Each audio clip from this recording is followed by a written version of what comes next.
Over time, people began to connect watching ABC with feeling relaxed and entertained. If you drink red wine and eat popcorn at 8 p.m. every Thursday, then eventually, 8 p.m. on Thursday means relaxation and entertainment. The reward gets associated with the cue, and the habit of turning on the television becomes more attractive. You're more likely to find a behavior attractive if you get to do one of your favorite things at the same time. Perhaps you want to hear about the latest celebrity gossip, but you need to get in shape. Using temptation bundling, you could only read the tabloids and watch reality shows at the gym. Maybe you want to get a pedicure, but you need to clean out your email inbox. Solution: only get a pedicure while processing overdue work emails. Temptation bundling is one way to apply a psychology theory known as Premack's principle. Named after the work of Professor David Premack, the principle states that more probable behaviors will reinforce less probable behaviors. In other words, even if you don't really want to process overdue work emails, you'll become conditioned to do it if it means you get to do something you really want to do along the way. You can even combine temptation bundling with the habit stacking strategy we discussed in Chapter 5 to create a set of rules to guide your behavior. The habit stacking plus temptation bundling formula is 1 after current habit, I will habit I need. 2 after habit I need, I will habit I want. If you want to read the news, but you need to express more gratitude. 1 after I get my morning coffee, I will say one thing I'm grateful for that happened yesterday, need. 2 after I say one thing I'm grateful for, I will read the news, want. If you want to watch sports, but you need to make sales calls. 1 after I get back from my lunch break, I will call 3 potential clients, need. 2 after I call 3 potential clients, I will check ESPN, want.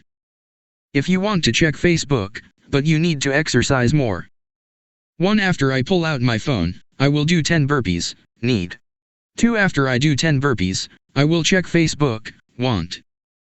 The hope is that eventually you'll look forward to calling 3 clients or doing 10 burpees because it means you get to read the latest sports news or check Facebook. Doing the thing you need to do means you get to do the thing you want to do.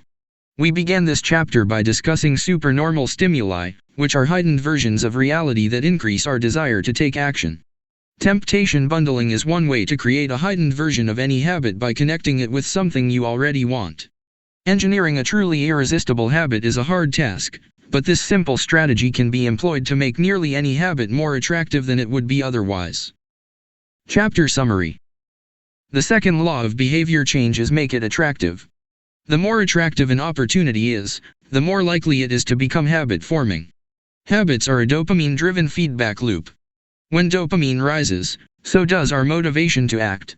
It is the anticipation of a reward, not the fulfillment of it, that gets us to take action. The greater the anticipation, the greater the dopamine spike. Temptation bundling is one way to make your habits more attractive. The strategy is to pair an action you want to do with an action you need to do. 9. The role of family and friends in shaping your habits. In 1965, a Hungarian man named Laszlo Polgar wrote a series of strange letters to a woman named Clara. Laszlo was a firm believer in hard work. In fact, it was all he believed in. He completely rejected the idea of innate talent. He claimed that with deliberate practice and the development of good habits, a child could become a genius in any field. His mantra was, "A genius is not born, but is educated and trained." Laszlo believed in this idea so strongly that he wanted to test it with his own children, and he was writing to Clara because he needed a wife willing to jump on board. Clara was a teacher and, although she may not have been as adamant as Laszlo, she also believed that with proper instruction, anyone could advance their skills. Laszlo decided chess would be a suitable field for the experiment, and he laid out a plan to raise his children to become chess prodigies. The kids would be homeschooled, a rarity in Hungary at the time. The house would be filled with chess books and pictures of famous chess players. The children would play against each other constantly and compete in the best tournaments they could find. The family would keep a meticulous file system of the tournament history of every competitor the children faced. Their lives would be dedicated to chess. Laszlo successfully courted Clara, and within a few years, the Polgars were parents to 3 young girls, Susan, Sophia, and Judith. Susan, the oldest, began playing chess when she was 4 years old. Within 6 months, she was defeating adults. Sophia, the middle child, did even better. By 14, she was a world champion, and a few years later, she became a grandmaster. Judith, the youngest, was the best of all. By age 5, she could beat her father. At 12, she was the youngest player ever listed among the top 100 chess players in the world. At 15 years and 4 months old, she became the youngest grandmaster of all time, younger than Bobby Fischer, the previous record holder. For 27 years, she was the #1 ranked female chess player in the world. The childhood of the Polgar sisters was atypical, to say the least. And yet, if you ask them about it, they claim their lifestyle was attractive, even enjoyable.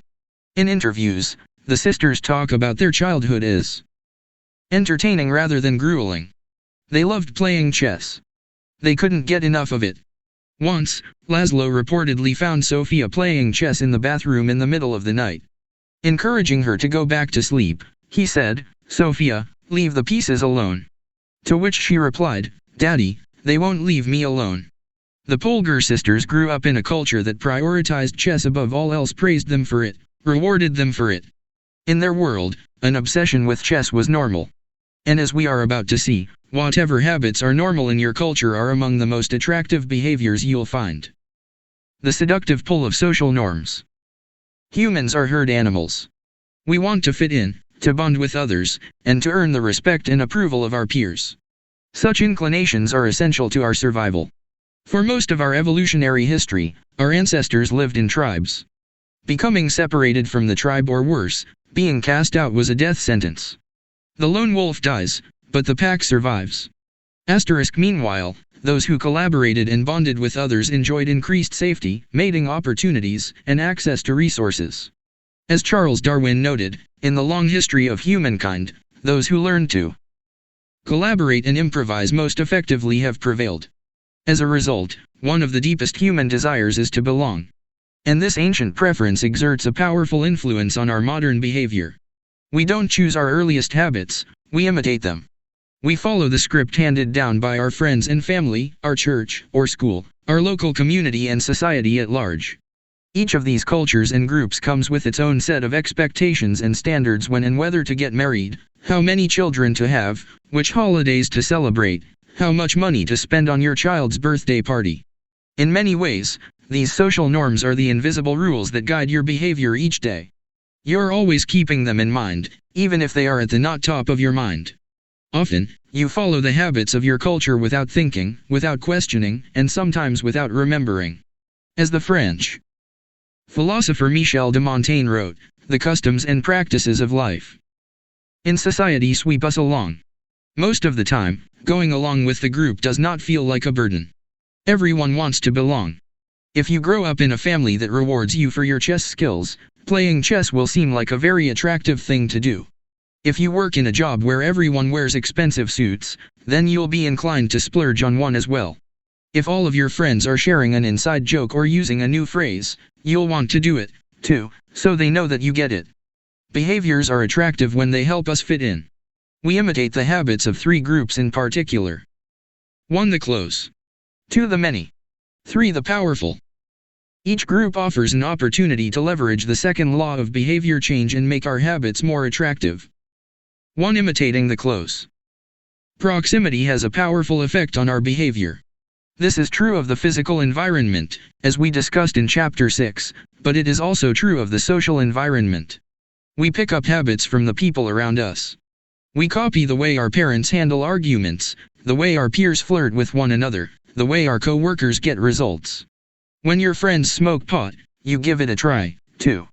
When your wife has a habit of double-checking that the door is locked before going to bed, you pick it up as well.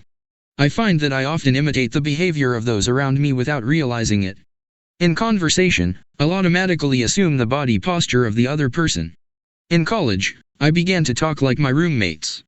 When traveling to other countries, I unconsciously imitate the local accent despite reminding myself to stop.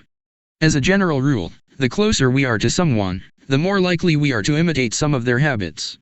One groundbreaking study tracked 12,000 people for 32 years and found that a person's chances of Becoming obese increased by 57% if he or she had a friend who became obese. It works the other way, too. Another study found that if one person in a relationship lost weight, the other partner would also slim down about 1/3 of the time. Our friends and family provide a sort of invisible peer pressure that pulls us in their direction. Of course, peer pressure is bad only if you're surrounded by bad influences. When astronaut Mike Massimino was a graduate student at MIT, he took a small robotics class. Of the 10 people in the class, 4 became astronauts. If your goal was to make it into space, then that room was about the best culture you could ask for. Similarly, one study found that the higher your best friend's IQ at age 11 or 12, the higher your IQ would be at age 15, even after controlling for natural levels of intelligence. We soak up the qualities and practices of those around us. One of the most effective things you can do to build better habits is to join a culture where your desired behavior is the normal behavior. New habits seem achievable when you see others doing them every day. If you are surrounded by fit people, you're more likely to consider working out to be a common habit. If you're surrounded by jazz lovers, you're more likely to believe it's reasonable to play jazz every day. Your culture sets your expectation for what is normal. Surround yourself with people who have the habits you want to have yourself. You'll rise together. To make your habits even more attractive, you can take this strategy one step further. Join a culture where, 1. Your desired behavior is the normal behavior and, 2. You already have something in common with the group. Steve Kamb, an entrepreneur in New York City, runs a company called Nerd Fitness, which helps nerds, misfits, and mutants lose weight, get strong, and get healthy. His clients include video game lovers, movie fanatics, and average Joes who want to get in shape. Many people feel out of place the first time they go to the gym or try to change their diet, but if you are already similar to the other members of the group in some way, say, your mutual love of Star Wars, change becomes more appealing because it feels like something people like you already do. Nothing sustains motivation better than belonging to the tribe. It transforms a personal quest into a shared one. Previously, you were on your own. Your identity was singular. You are a reader. You are a musician. You are an athlete. When you join a book club or a band or a cycling group, your identity becomes linked to those around you. Growth and change is no longer an individual pursuit. We are readers. We are musicians. We are cyclists. The shared identity begins to reinforce your personal identity. This is why remaining part of a group after achieving a goal is crucial to maintaining your habits. It's friendship and community that embed a new identity and help behaviors last over the long run. 2. Imitating the many. In the 1950s, psychologist Solomon Asch conducted a series of experiments that are now taught to legions of undergrads each year. To begin each experiment, the subject entered the room with a group of strangers. Unbeknownst to them, the other participants were actors planted by the researcher and instructed to deliver scripted answers to certain questions. The group would be shown one card with a line on it and then a second card with a series of lines. Each person was asked to select the line on the second card that was similar in length to the line on the first card. It was a very simple task. Here is an example of 2 cards used in the experiment. Conforming to social norms. Figure 10. This is a representation of 2 cards used by Solomon Asch in his famous social conformity experiments. The length of the line on the first card, left, is obviously the same as line C, but when a group of actors claimed it was a different length, the research subjects would often change their minds and go with the crowd rather than believe their own eyes. The experiment always began the same. First, there would be some easy trials where everyone agreed on the correct line. After a few rounds, the participants were shown a test that was just as obvious as the previous ones, except the actors in the room would select an intentionally incorrect answer. For example, they would respond to the comparison shown in Figure 10. Everyone would agree that the lines were the same even though they were clearly different. The subject, who was unaware of the ruse, would immediately become bewildered. Their eyes would open wide. They would laugh nervously to themselves. They would double-check the reactions of other participants. Their agitation would grow as one person after another delivered the same incorrect response. Soon, the subject began to doubt their own eyes. Eventually, they delivered the answer they knew in their heart to be incorrect. Asch ran this experiment many times and in many different ways. What he discovered was that as the number of actors increased, so did the conformity of the subject. If it was just the subject and one actor, then there was no effect on the person's choice.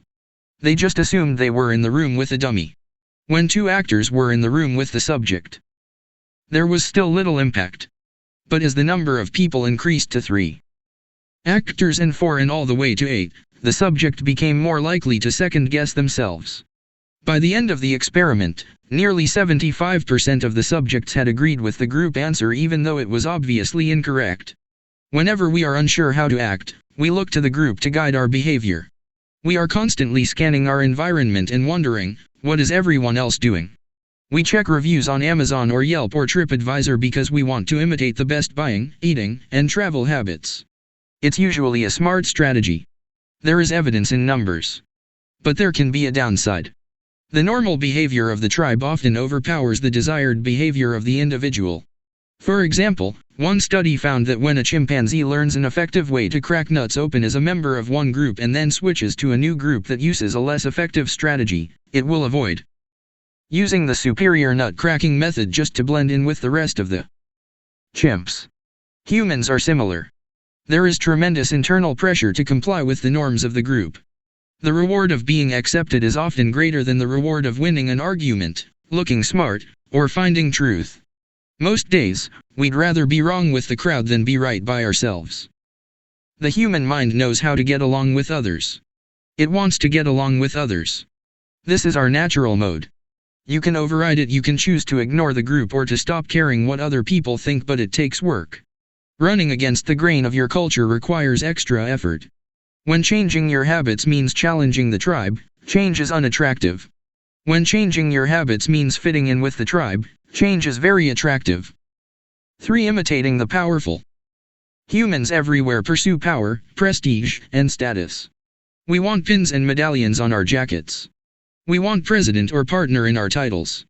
We want to be acknowledged, recognized, and praised. This tendency can seem vain, but overall, it's a smart move.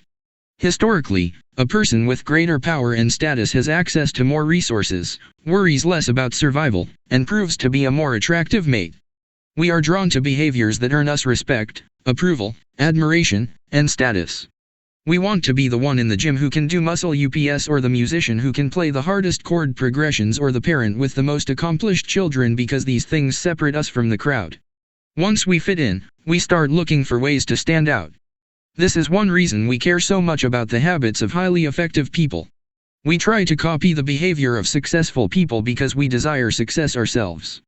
Many of our daily habits are imitations of people we admire.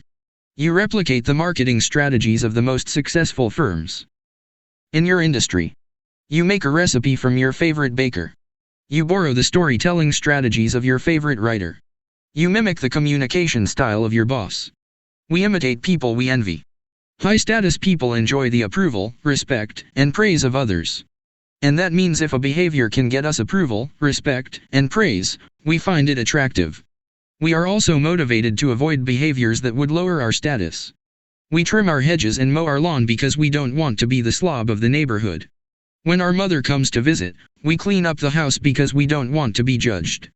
We are continually wondering, what will others think of me, and altering our behavior based on the answer.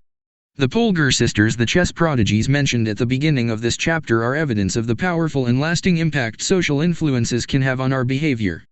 The sisters practiced chess for many hours each day and continued this remarkable effort for decades. But these habits and behaviors maintained their attractiveness, in part, because they were valued by their culture. From the praise of their parents to the achievement of different status markers like becoming a grandmaster, they had many reasons to continue their effort. Chapter Summary. The culture we live in determines which behaviors are attractive to us. We tend to adopt habits that are praised and approved of by our culture because we have a strong desire to fit in and belong to the tribe. We tend to imitate the habits of 3 social groups: the close, family and friends, the many, the tribe, and the powerful, those with status and prestige. One of the most effective things you can do to build better habits is to join a culture where, 1. Your desired behavior is the normal behavior, and 2. You already have something in common with the group. The normal behavior of the tribe often overpowers the desired behavior of the individual. Most days, we'd rather be wrong with the crowd than be right by ourselves. If a behavior can get us approval, respect, and praise, we find it attractive. 10. How to find and fix the causes of your bad habits. In late 2012, I was sitting in an old apartment just a few blocks from Istanbul's most famous street, İstiklal Caddesi.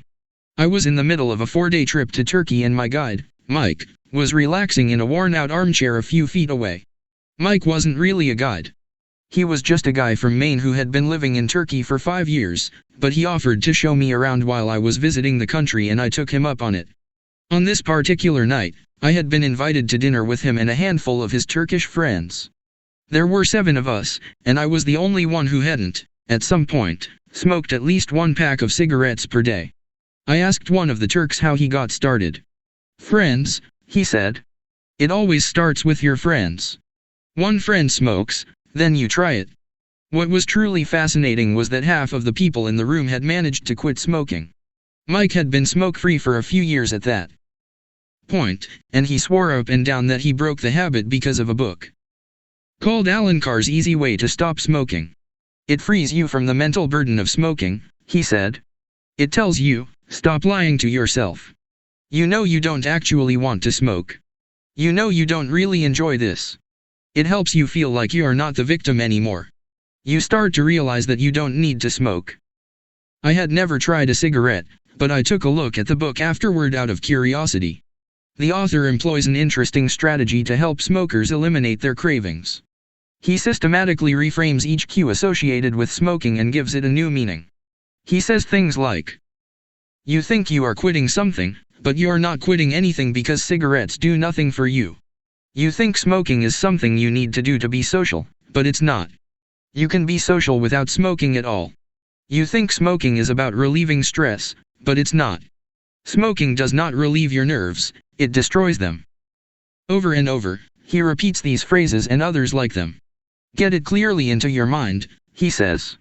"You are losing nothing and you are making marvelous positive gains not only in health, energy, and money but also in confidence, self-respect, freedom and, most important of all, in the length and quality of your future life." By the time you get to the end of the book, smoking seems like the most ridiculous thing in the world to do. And if you no longer expect smoking to bring you any benefits, you have no reason to smoke. It is an inversion of the second law of behavior change: make it unattractive. Now, I know this idea might sound overly simplistic. Just change your mind and you can quit smoking. But stick with me for a minute. Where cravings come from. Every behavior has a surface-level craving and a deeper, underlying motive. I often have a craving that goes something like this: I want to eat tacos. If you were to ask me why I want to eat tacos, I wouldn't say, because I need food to survive. But the truth is, somewhere deep down, I am motivated to eat tacos because I have to eat to survive. The underlying motive is to obtain food and water even if my specific craving is for a taco. Some of our underlying motives include asterisk. Conserve energy, obtain food and water, find love and reproduce, connect and bond with others, win social acceptance and approval, reduce uncertainty, achieve status and prestige. A craving is just a specific manifestation of a deeper underlying motive. Your brain did not evolve with a desire to smoke cigarettes or to check Instagram or to play video games. At a deep level, you simply want to reduce uncertainty and relieve anxiety, to win social acceptance and approval, or to achieve status. Look at nearly any product that is habit-forming and you'll see that it does not create a new motivation, but rather latches onto the underlying motives of human nature. Find love and reproduce equals using Tinder, connect and bond with others equals browsing Facebook, win social acceptance and approval equals posting on Instagram, reduce uncertainty equals searching on Google, achieve status and prestige equals playing video games. Your habits are modern-day solutions to ancient desires. New versions of old vices. The underlying motives behind human behavior remain the same. The specific habits we perform differ based on the period of history. Here's the powerful part: there are many different ways to address the same underlying motive. One person might learn to reduce stress by smoking a cigarette. Another person learns to ease their anxiety by going for a run. Your current habits are not necessarily the best way to solve the problems you face, they are just the methods you learned to use. Once you associate a solution with the problem you need to solve, You keep coming back to it. Habits are all about associations. These associations determine whether we predict a habit to be worth repeating or not.